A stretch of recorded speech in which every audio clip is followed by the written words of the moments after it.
সবাইকে আমাদের ইউটিউব চ্যানেলে স্বাগত। আগামী 24 ঘন্টার মধ্যে বন্ধুরা নিজের মুখে তালা লাগিয়ে নাও, কারণ আমি এমন একটা ঘটনা বলবো যা শুনে তোমার হাত পা কাঁপতে শুরু করবে। বন্ধুরা, ভুল করে বা অজান্তে যদি তুমি এই কথা কাউকে বলে দাও, তাহলে তোমার পায়ের তলায় জমিন সরে যাবে। দেখো, আজ আমি যে খবরটা তোমাদের জন্য নিয়ে এসেছি সেটা সাধারণ কিছু নয়।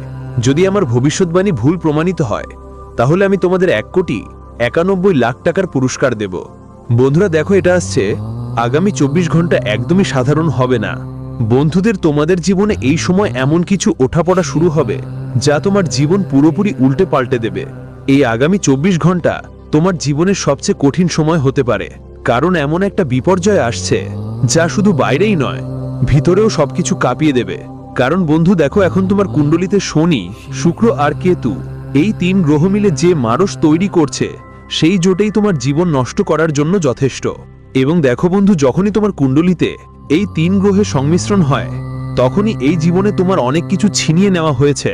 কিন্তু আজ আমি তোমাদের এমন কিছু কথা বলবো, যদি তুমি সময় মতো এদের খেয়াল রাখো আর আমার দেওয়া সতর্কতা মেনে চলো, তাহলে তুমি অনেক বড় বিপদ থেকে বাঁচতে পারবে। কিন্তু এটা তখনই সম্ভব যখন তুমি এই ছোট্ট ভিডিওটা শেষ পর্যন্ত মন দিয়ে দেখবে। বন্ধু, যে রাস্তা দিয়ে তুমি প্রতিদিন যাই, আর সেই রাস্তা অচেনা ঝুঁকিতে ভরে যাবে, বাতাসে অদ্ভুত একরকম অস্থিরতা ছড়াবে, শ্বাসকষ্ট হবে আর হৃদয়কেও কোনো অনাকাঙ্ক্ষিত ঘটনার আভাস পাবে। কারণ বলছি বন্ধুরা, এই সময় তোমার জীবনে এমন এক গভীর নীরবতা নেমে আসবে যে তোমার হৃদস্পন্দন তোমাকে ভয় দেখাতে শুরু করবে। তুমি ভাববে সব ঠিক আছে, কিন্তু ভিতরে কিছু ভেঙে পড়ছে মনে হবে। সম্পর্ক, পরিবার, আশা সবকিছু এক এক করে তোমার চোখের সামনে ছড়িয়ে পড়বে।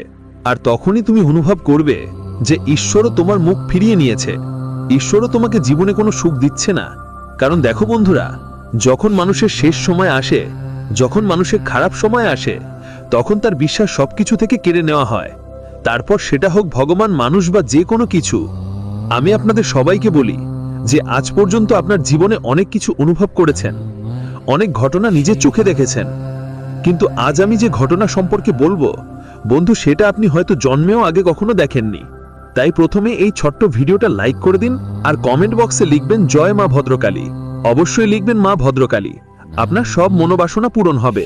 বন্ধু, যখন কারো কণ্ঠস্বর আপনি শুনতে পাবেন না, যখন অন্ধকার চারিদিকে ঘিরে ধরবে, তোমাকে ঘিরে ফেলবে, আর তুমি কাঁদতে চেয়েও চোখের জল শুকিয়ে যাবে, তখনই সেই মুহূর্ত হবে যখন সময়ের চাকা থমকে যাবে। তখন তোমার শুধু নিজের ভুল আর কাজের গুঞ্জন শোনা যাবে, যেন কোনো অদৃশ্য শক্তি, কোনো অদৃশ্য ছায়া তোমার অপরাধের হিসাব নিতে এসে পৌঁছে গেছে। তুমি স্মরণ করবে সেই দিনগুলো যখন তুমি কারো কাঁদিয়েছিলে, যখন কারো অভিশাপ তোমার পিছু ছাড়েনি, আর আজ সেই অভিশাপ ফিরে এসে তোমার বাড়ির দরজায় কড়াকড়ি করছে। বন্ধুরা, গ্রহদের মিলন তোমার জীবনে অমঙ্গল নিয়ে আসছে। কারণ দেখো, যখন যখন শনি, রাহু, কেতু, শুক্র আর মঙ্গল, এই গ্রহগুলো যদি অন্য কোনো গ্রহের সঙ্গে যোগ দেন, তাহলে সেই মানুষের জীবনে ঝামেলা আসবেই। আগামী 24 ঘন্টার মধ্যে তোমার চারপাশে যা যা ঘটতে যাচ্ছে তা তোমাকে হেলে দুলে ফেলবে। কেউ তোমার কাছ থেকে দূরে সরে যেতে পারে, কোনো গোপন কথা সামনে আসতে পারে, এমন একটা দুর্ঘটনা ঘটতে পারে যা বছর ধরে তোমার ঘুম হারাম করে দেবে। কিন্তু মনে রেখো, এটা কোনো শাস্তি না, এটা একটা সতর্ক বার্তা যে এখন সময় নিজেকে বদলানোর, এখন সময় মিথ্যা ভান, রাগ, ঐশ্বর্য আর অহংকার ছেড়ে সত্যি মন থেকে অনুশোচনা করার। না হলে এই বিপর্যয় শুধুই বাইরে নয়, বরং তোমার আত্মার ভিতরেও আগুন লাগিয়ে দেবে। তাই তোমাকে সময় থাকতে সাবধান হয়ে যেতে হবে, কারণ আগামী 24 ঘন্টা শুধু সময় নয়, তোমার পুরো ভাগ্যের দিকই বদলে দেবে। বন্ধুরা, তোমরা সবাই খেয়াল রাখতে হবে। দেখো বন্ধু, কর্মের হিসেব খুব সরল এবং সহজ। আমি তোমাকে বলে দিই যে আজ রাত তোমার বাড়ির ঘড়ির সূচগুলো একে অপরকে কেটে 12টায় মিলবে, এবং একটা অদৃশ্য ফাটল আকাশ থেকে নামবে তোমার ছাদ পর্যন্ত এসে, আর তোমাকে অনুভব করাবে যে বাড়ির দেয়াল হঠাৎ শ্বাস নিতে শুরু করেছে, হালকা কাঁপছে, যেন কোনো পুরনো গুণা স্পর্শ করার পরও ছুটে আসতে চাও। তুমি যে বিছানায় শুয়ে থাকো, তার রুইর সূক্ষ্ম সুতোগুলোও বুঝবে যে তাতে কারো ক্লান্তি লেগে আছে, এমন এক যাত্রীর ক্লান্তি যে বহু বছর ধরে তোমার কাজের ধুলোর মধ্যে হারিয়ে গেছে। জানালার কাছে তোমার মুখ নেই, তোমার স্মৃতির ঝলকন সেই মুহূর্তের যখন তুমি কারো সম্মানহানি করেছিলে কথায়, সেই সময় যখন কেউ ফোন তুলল আর তুমি তার শেষ আশা শব্দে কেটে দিলে। আর তারপর বাতাস বদলাবে, তার তাপমাত্রায় কোনো মাপার মতো উত্থান পতন দেখা যাবে না, কিন্তু ভালো করে বলবে এখানেই তো সেই বাতাস নয়। এতে ফিসফিস করার আওয়াজ আছে, একটা ঘর আছে যার মধ্যে লাখ লাখ অজানা কথা উড়ে বেড়ায়। তোমার মনে হবে যেন কেউ তোমার নাম অনেক দূর থেকে ডেকেছে। প্রথমে ভালোবাসার স্বরে, পরে অভিযোগের ভঙ্গিতে, আর শেষে এমন যেন কেউ ডুবে যাওয়া মানুষ শেষবারে পানিরটা দেখছে। তো বন্ধুদের বলছি, মানুষের কাজ তার চোখের সামনে সবসময় ফিরে আসে এবং বুঝিয়ে দেয় যে তুমি এখন পর্যন্ত যা করেছো সেটা একদমই ঠিক ছিল না। তাই যখন তুমি কারো খুশির কথা ভাবো না, কারোর জন্য তোমার কোনো স্পর্শ থাকে না, তখন ওই সব ব্যাপারের হিসাব করোনা অবশ্যই নিতে হবে। দেখো বন্ধুরা, এটা সেই মুহূর্ত হবে যখন তোমার শ্বাস নিতে অদ্ভুত লাগবে, না কোনো রোগ, না ওষুধ, আর না কোনো হুলস্থুল, শুধু এই শ্বাস যে তোমার কাছ থেকে যা হারিয়ে গেছে তা ফিরে এসে হিসাব চাইছে। দেখো বন্ধু, চোখে প্রতিটি পুরনো ছবি জেগে উঠবে।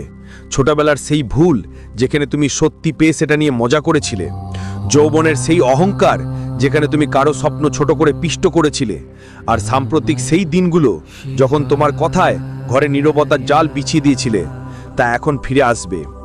কসম খেয়ে, সংকল্প নিয়ে আর সময়ের স্বাক্ষর নিয়ে বন্ধু, রাতের মুখ বদলাবে। তারপর গলির মধ্যে রাখা ঘড়ি এক মুহূর্তের জন্য থমকে যাবে, যেন কোনো অদৃশ্য আঙ্গুল তার কাঁটাগুলো ধরে রেখেছে।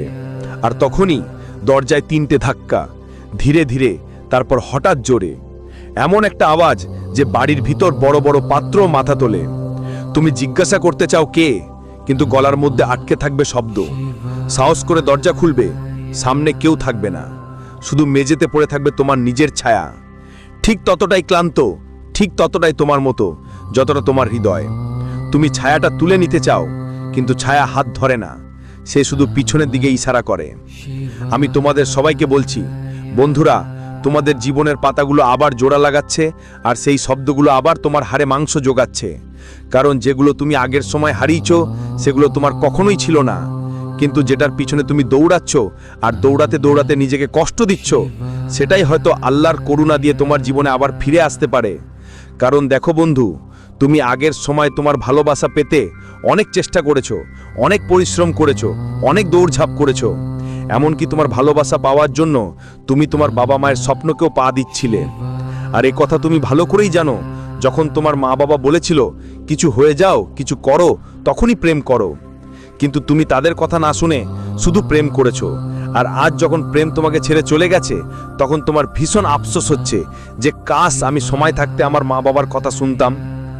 দেখো, আমি এখন তোমাকে স্পষ্ট ইঙ্গিত দিচ্ছি, বলছি তোমাকে আগামী সময় প্রেম ভালোবাসা থেকে একদম দূরে থাকতে হবে এবং তোমার স্বপ্নগুলো পূরণ করার দিকে মন দিতে হবে। কারণ মানুষ যখন জীবনে এগিয়ে যায়, তাহলে যখন তোমার স্বপ্নগুলো পূরণ হবে, তখন মানুষ নিজেরাই তোমার থেকে এগিয়ে এসে তোমার সঙ্গে জুড়ে যেতে চাইবে। কিন্তু যদি তুমি কারো স্বপ্নকে পিষে ফেলো, বা তোমার জীবনে কোনো বন্ধুত্বে চুপচাপ থাকো বা সমঝোতা করো, তাহলে অনেক সমস্যা তোমার জীবনে এসে দাঁড়াবে। দেখো, যাই হোক তা তোমাকে তোমার ঘরের 4 দেওয়ালে রাখতে হবে, তোমার হৃদয়ের 4 দেওয়ালে রাখতে হবে। নিজের কথা শুনতে হবে আর নিজেকে বুঝতে হবে। কেউ যদি নতুন করে তোমার সঙ্গে যুক্ত হতে চায়, তাহলে আগে ওই ব্যক্তির উদ্দেশ্য জানো, সে কি উদ্দেশ্য নিয়ে তোমার সঙ্গে জুড়তে চাচ্ছে।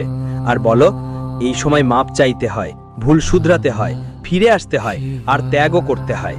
এই জিনিসগুলো এমন যে একবার তোমার জীবনে চলে গেলে আর ফিরে আসে না।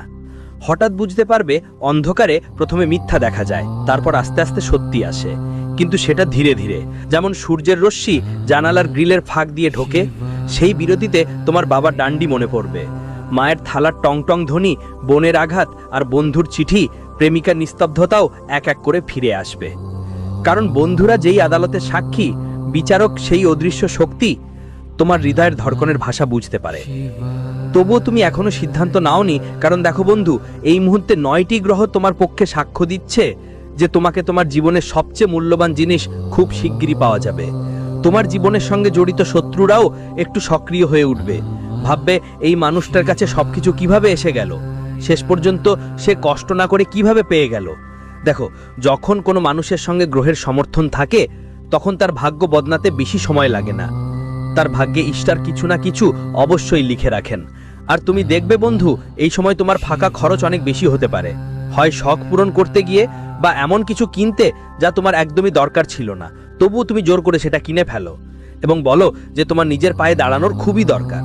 কারণ যদি তুমি এবার আবার কারো সাহায্যে দাঁড়াতে চাও, সেই মানুষ তোমায় পড়ে যাওয়ার জন্য কয়েক সেকেন্ডও নেবে না। কারণ মনে রেখো বন্ধু, প্রায় যেই গাছের ডালে আমরা ঝুলনা বাঁধি, ঠিক সেই গাছের ডালেই একদিন সেটাই ভেঙে পড়ে বা কেটে যায়।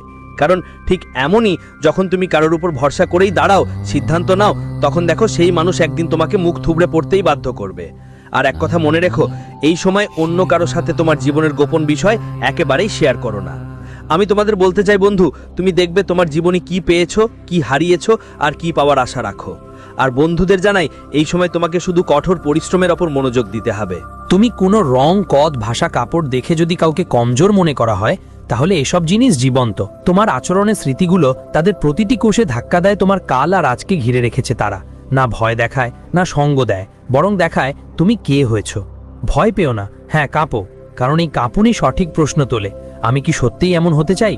যদি উত্তর না হয়, তাহলে প্রলয় তোমার জন্য আশীর্বাদ হতে পারে। মনে রেখো বন্ধু, পরে 24 ঘন্টার মধ্যে তোমার জীবনে প্রলয় আসবে, আর প্রতিটি প্রলয়ের একটা লুকানো তীর্থস্থান থাকে, সেখানে পৌঁছানো তোমার হাতে। কিন্তু তার জন্য এখন থেকেই, রাত থেকে তোমাকে অনেক কিছু ত্যাগ করতে হবে। বন্ধুরা, আগে তোমার ভেতর থেকে সেই শব্দগুলো বের করে ফেলো যা তুমি প্রতিদিন অন্যদের উপর ছুঁড়ে মারো। বিদ্রূপ, ব্যঙ্গ এবং কটাক্ষগুলো কাগজে লিখে রাখো এবং বুঝে নাও, প্রতিটি নেতিবাচক শব্দ যেন চুম্বকের মতো ফিরে আসে তোমার কাছে। তাই তোমার প্রথম কাজ হবে এই ব্যাপারে সচেতন থাকা, যেন কাউকে বিদ্রূপ না করো, কাউকে তিরস্কার না করো, আর কাউকে কটাক্ষ না করো। যদি তুমি যেমন হও তেমনই থেকো, তাহলে পরমপিতা তোমাকে অবশ্যই গ্রহণ করবেন। কিন্তু দেখো, অনেক মানুষ এমন মানুষ থাকে যারা সব সময় অন্যদের উপহাস করে, মানে মজা করে, ঠাট্টা করে, সব সময় কাউকে কিছু না কিছু তুলে ধরে বলে দেয়। কারো দারিদ্র্যের উপর মজা করে, কারো পরিশ্রমের উপর ঠাট্টা করে। এমন মানুষের সাথে জীবন যখন খারাপ হয়, তখন তার পাশে দাঁড়ানোর মতো কেউ থাকে না। এটুকু কথা অবশ্যই ভালোভাবে মনে রাখবেন।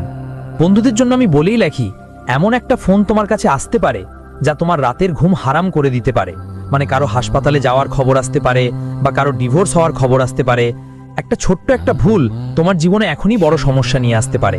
আগে তো ঝড়ো রাতে বাড়ির বাইরে বেরোতেই হবে না, এটার খেয়াল খুব ভালো করে রাখতে হবে। ফাঁকা রাস্তা এড়িয়ে চলতে হবে, যেখানে একটু মানুষের চলাচল থাকে ঠিক সেখানেই যেতে হবে। আর বাইরে কেউ তোমাকে কিছু খেতে দিলে একদম খাবেন না। অনেকের অভ্যাস থাকে পান, বিড়ি, গুটকা ইত্যাদি একে অপরের কাছে থেকে খাওয়া, এটা এই সময় একদম করা যাবে না। আজ রাতটা তোমার, তুমি ঘর থেকে 3টা জিনিস বাইরে রাখবে। প্রথমটা সেই পুরনো অহংকার, যেটাকে তুমি তোমার সাফল্য ভেবে থাকো। দ্বিতীয়টা সেই অলসতা, যা তোমার সংকল্পগুলোকে কালকে ঠেলে দেয়। আর তৃতীয়টা সেই ভয়, যা তোমাকে সত্য বলতে দেয় না। এগুলো বাইরে রাখলে দেখবে সকালের বাতাসটা আলগা লাগবে, আর তোমার ভেতরের আকাশ হালকা হবে। তবে ধ্বংস এখনো টলা যায়নি, সে তোমাকে পরীক্ষা নিতে চায়। সকাল 4:10টায় তোমার ভেতরে একটা অনুভূতি জাগবে, যেন কোনো দরজা ভেতর থেকে খুলে গেছে। তুমি চাইলে সেটা অজানা করে আবার ঘুমোতে পারো, তবে জীবন ঠিক আগের মতো, ঝামেলা আগের মতোই। অদৃশ্য কিছু যেন হয়ে গেছে, হাত নেই, ইচ্ছে মলিন, আর নিজের প্রতি বিশ্বাস কমে গেছে। ঘরের প্রথম পর্দাটা খুলে রাখো, যেন বাইরে থেকে হালকা নীল আলো ভেতরের অন্ধকার কোণগুলোকে স্পর্শ করতে পারে। দেখো বন্ধু, তোমাদের বয়স্ক মা বাবার স্বাস্থ্যের প্রতি বিশেষ যত্ন নিও। যদি তাদের স্বাস্থ্যে কোনো ওঠাপড়া দেখা দেয়, যদি মনে হয় তাদের হঠাৎ অসুস্থতা ঘটা বা কোনো সমস্যা দেখা দিচ্ছে, তাহলে তাড়াতাড়ি তাদের ভালো কোনো হাসপাতালে নিয়ে যাও, তাদের চিকিৎসা করাও। কারণ দেখো, আমার মতে চিকিৎসা করানো খুব জরুরি, কারণ একটুখানি অবহেলা তোমার বাড়িতে বড় বিপদ ডেকে আনতে পারে। এবং শুধুমাত্র পরিবারের বড় বড় বয়স্কদের কথা না বলছি, তোমার বাড়িতে যদি আর কেউ থাকে যার স্বাস্থ্য অনেকদিন ধরে খারাপ থাকে, তবু মৌসুমি রোগগুলো বিরক্ত করবে। আর যদি মৌসুমি রোগগুলো সময় মতো ঠিক না করা হয়, তবে পরে এটা তোমার জন্য বড় সমস্যার কারণ হতে পারে। আর একটা কথা খুব মনে রাখবেন আমার প্রিয় বন্ধু, এই সময় তোমার বাড়ির মধ্যে সত্যের আয়না একটু ঢেকে রাখো। কারণ সত্যের আয়না এমন একটা আয়না, একবার বাইরে বেরিয়ে গেলে বা কাউকে দেখিয়ে দিলে পরিবার টুটতে বেশি সময় লাগে না। কারণ এখনকার সময় সত্য কাউকে নষ্ট করতেই পারে, বেহুদা কিছুই নষ্ট হয় না আজকাল। যদি তুমি মিষ্টি মিথ্যা বলো, মানুষ খুশি খুশি সেটা শুনবে। এখন মিথ্যা ছলনার যুগ বন্ধু, তাই তোমাকে বলছি, মিথ্যা মানুষ আর বাহুল্যের মধ্যে এতটা অহংকার করো না যে তোমার ভবিষ্যতের উপার্জন, তোমার ভবিষ্যতের সব প্রশ্নই তুমি নিজের ঝুঁকিতে ফেলো। দেখো, বড় বাজি ধরার সময়ও এসে গেছে। তোমার বাড়িতে এখন কোনো শুভ অনুষ্ঠানের পরিকল্পনাও হতে পারে। আর যখন তোমার ছেলে বা মেয়ের জন্য কোনো বিয়ে নিয়ে প্রস্তাব আসবে, তখন কিছু শুভাকাঙ্ক্ষী প্রথমে সেই প্রস্তাবে বাধা দেবার চেষ্টা করবে। আর এটাই তোমাকে সময় অনেক বড় বিপদেও ফেলতে পারে। সবাইকে বলি, বন্ধুদের পরিবারের সঙ্গে থেকে তুমিই তোমার জীবনের সব সমস্যা থেকে বেরোতে পারবে। তোমরা যাদের উপর বিশ্বাস করছো, পরিবারের মানুষদের ছাড়া তাদের দিকে ধ্যান দিও না। বন্ধু, শেষমেশ যখন তোমার 4টি কাঁধ দরকার হবে, তখন 4টে কাঁধ তোমার নিজের মানুষদেরই হবে। আর যে কাঁধ তোমাকে উপরে নিয়ে যাচ্ছে, সেই কাঁধ একদিন তোমাকে নিজের পায়ে নিচে চেপে ঘুরতে চাইতো। সেই কাঁধই একদিন তোমাকে নিজের পায়ে দাঁড়িয়ে থাকতে শিখাবে। তাই মনোযোগ দেবেন বন্ধুরা, নীতির খেলা বদলাই, নীতি কখনো কাউকে মাফ করে না, কর্ম কখনো কাউকে মাফ করে না। তাই আমি সবাইকে